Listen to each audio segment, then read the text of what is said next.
আসসালামু আলাইকুম, সবাই কেমন আছেন? রাত বাজে 2টো, এখন দোকান বন্ধ করতেছি। তারপর যাতে হবে বাসায় রান্না বান্না করতে হবে, খাওয়া দাওয়া করতে হবে। আসলে বিদেশ জীবন আরও সহজ না, ঠিক আছে?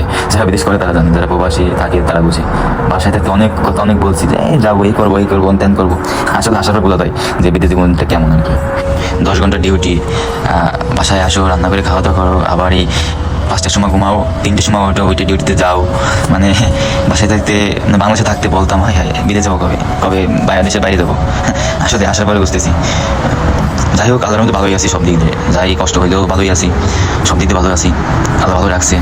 এই জায়গায় আসার পরেও কষ্ট হতে থেকে যায় যে ফ্যামিলির সবাইকে হারানো, বা এই যে ফ্যামিলি ছেড়ে আসা, মনে করেন কেউ যদি মারা যায় তাকে দেখা যায় না, এই সব থেকে মনে করেন খারাপ লাগে এই জায়গা। যে নিজেকে সে সময় নিজের প্রতি এত খারাপ লাগে যে কিছু করার নেই। এটাই মনে করেন জীবনে কিছু করতে গেলে কষ্ট করতে হবে, এটাই বাস্তবতা। পুরুষের জীবনে কষ্ট করতেই হবে, কষ্ট না করলে ফলাফল পাওয়া যায় না, এটাই বাস্তব। যাই হোক, এসব করা শেষ, এখন যাবো দোকান বন্ধ করব। দোকান বন্ধ করে আইসি মার্কেটে মাংস নিব, রান্না করতে হবে। ওকে, আসসালামু আলাইকুম, সবাই ভালো থাকবেন। আর আমার ভিডিওটা কেমন হয়েছে সবাই কমেন্টে জানাবেন। আসসালামু আলাইকুম।